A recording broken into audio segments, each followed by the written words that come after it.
Hello, my name is Ashleigh, and today I'm going to walk you through the programming and attendance reporting tool, the Community Calendar.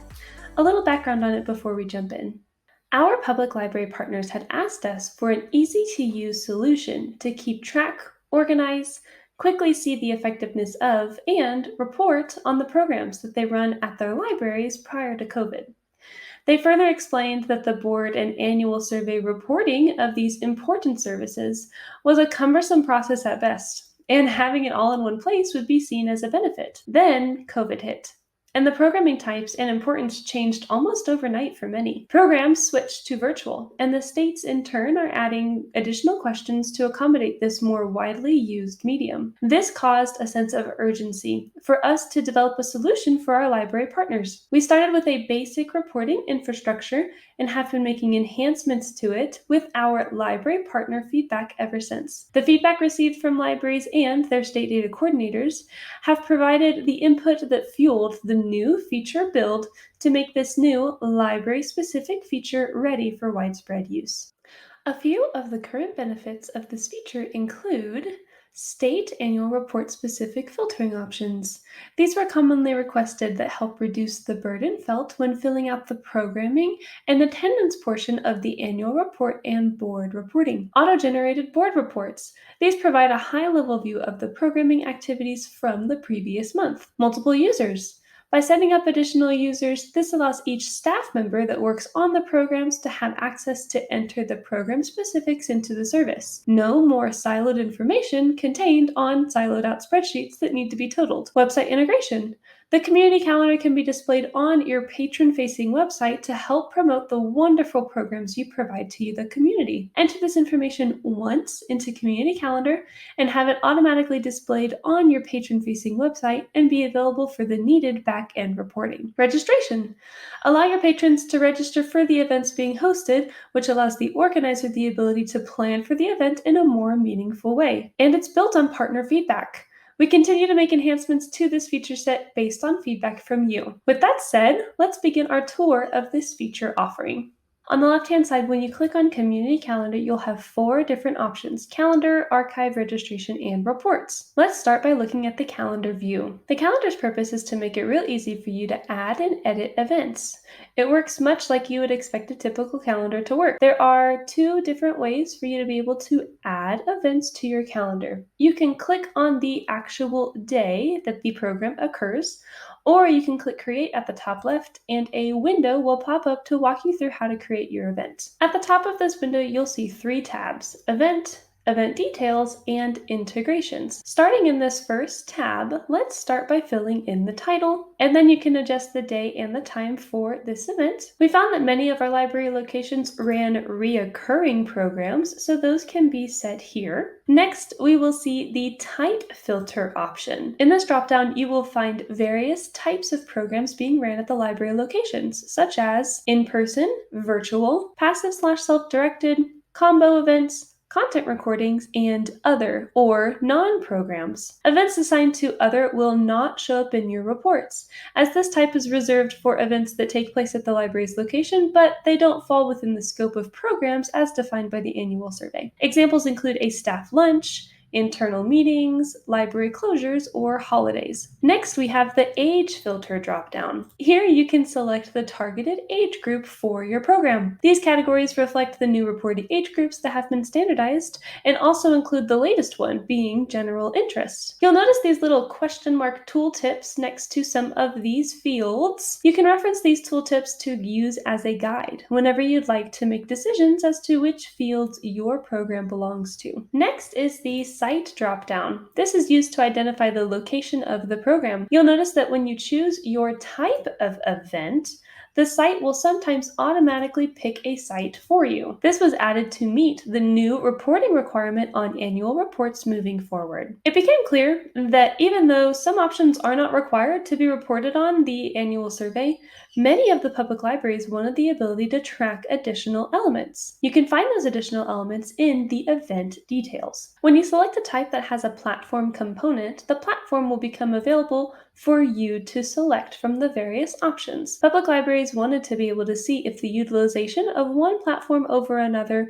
would generate more utilization, and so we added this to help them. One of the library requests was to be able to create and add their own categories. Some of the libraries asked for a way to group their events while running reports, and also be able to color coordinate their calendar according to certain color schemes that they already had in place at the library. The category is a great field to use to group those events. The calendar already comes with one category called Storytime, but you are welcome to add your own categories by choosing Add Category. It will open up in a new tab. Here at the top right, you can choose to add a category. This allows you to name your category and choose its intended color to appear on your calendar. Once you've added your desired categories, you may return to your previous tab and then run this spinning circle to refresh and go grab those new categories, and then they will show up as clickable options. Now, depending on the type of program you have selected, it will allow different attendance or view fields to appear. For example, if you chose in-person, the in-person attendance will appear. And if you chose virtual, then the virtual attendance will appear. You do not have to fill in these fields quite just yet if the event has not already occurred. In fact, I'll show you a secondary space for you to add your attendance here shortly and your content recording views. Another wish list item that libraries had let us know about was the ability to create custom audiences. While it is really great to have the standardization on a state and federal level for age group reporting, these don't always align with local requirements. With that, we built and deployed the ability to create custom audiences for reporting purposes, and also to help the patrons when searching for programs on library websites. Here is how you can add your own audiences. On the far left, I'm going to click on Setup and then choose Advanced, and here I'm going to choose Custom Audiences. At the top right, you can choose to add an audience, such as grades, stages of life, age ranges, or any other audience that you can think of. And once you've added your audiences, they will show up here as clickable options for you to assign per program. You can also tag events as part of summer reading. Many libraries wanted to be able to track these as their own distinct category due to the nature of it for reporting purposes. In addition, some states have specific questions on their annual reports or even separate surveys specifically geared towards summer reading programs. So we added this flag to help them better manage the reporting side of this set of programs. Additionally, our library partners let us know that they would like the ability to tag programs for back-end reporting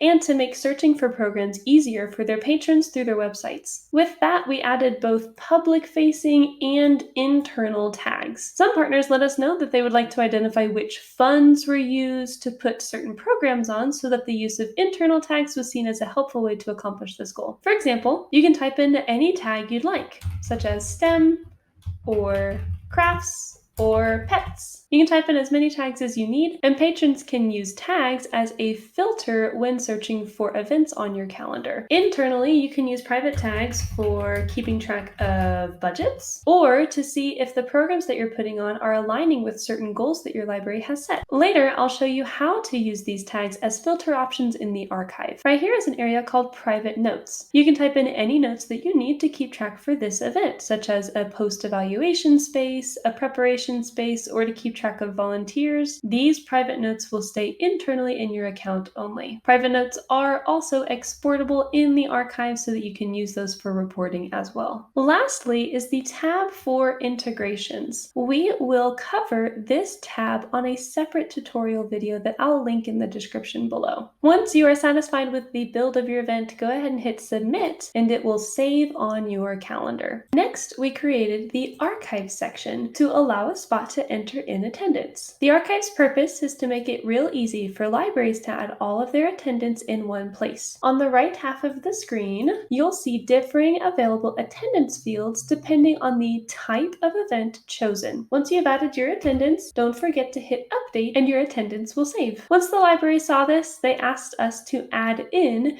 filter options at the top so that they could run custom queries and export to further analyze. You can export your data here using the CSV option and hit apply. You can also use this date range calendar up here at the top to adjust the timeline that you're looking at. Just simply choose your start date and then your end date and hit apply and your page will refresh. Libraries also use this missing attendance filter to generate a list of events and review their work. After the archive, you will see a third option called registration. This area of the community calendar was requested by libraries to be able to receive registration for their programs ahead of time to help with preparedness. This section of the community calendar will be covered in a separate tutorial video, and we will link that one down below as well. Next, let's review some of the community calendar reports. On the left-hand side under community calendar, let's select reports. This first report breaks down the various types of programs by the targeted age groups. This report defaults to show you information for the current month. At the top, you've got a date range calendar. This allows you to change the timeline that you're looking at. You've also got a filter for summer reading. When you choose it and hit apply, your page will refresh and show you data based off of the events tagged as summer reading. This advanced link, when clicked, will display the 2 children's age categories. Your grand totals are at the very bottom. Once this report was complete, we built a director report for programming. You can find this report on the left-hand side under monthly reports, and we'll open your most recent calendar reports folder. And on the far left, we're going to choose the Excel report for the most recent month. We had heard from libraries that they desired more analytics of their programming data, and that there was a need to quickly answer the state's annual survey questions about programming. This report is a trend summary-like report for all of your community calendar data. You'll see each header is broken down by type and age, alternating down the page. This first section provides data on your most recent month, and then you'll see prior month compare, same month prior year compare, and a year-to-date comparison. At the very bottom of this report is a year-to-date state report information section. Libraries use this section to transpose their reporting answers from this report into their state annual report. Those that fill out the annual report have let us know that this section removes a substantial portion of time they previously had to spend on the annual report. Our next report is this PDF board report. When you click on this report, it will download, and let's open it. As you can see, it provides the director with a clean table and some pie graphs with some high-level information in a month-over-month format. This is intended to be provided to boards and stakeholders for a high-level view of what is taking place at the library, while the director has the detailed information on their director's report for any questions that may arise during the meeting. At the bottom of this report, you will always have a year in review section for a total of your data so far. One thing that we heard from libraries was the need to create multiple users to allow each staff member that works on the programs to have access to enter the program specifics into the service. You can add additional users by selecting Setup on the left-hand side and then choosing Users. You can add as many users as you need. As a reminder, we are always working on and improving the community calendar based off of library feedback. 2 of the additions that we added was the integration and registration capabilities of community calendar. As a reminder, those tutorials with visual examples will be made available down below. Thank you for spending time with me today to learn more about the community calendar. We send out updates on the product whenever library feedback is implemented, so be sure to watch your inbox for those. If you have any questions or feedback on the community calendar, please do not hesitate to reach out. We are here to be a resource and are always happy to help. Thank you. Have a great day. We hope you found this video helpful.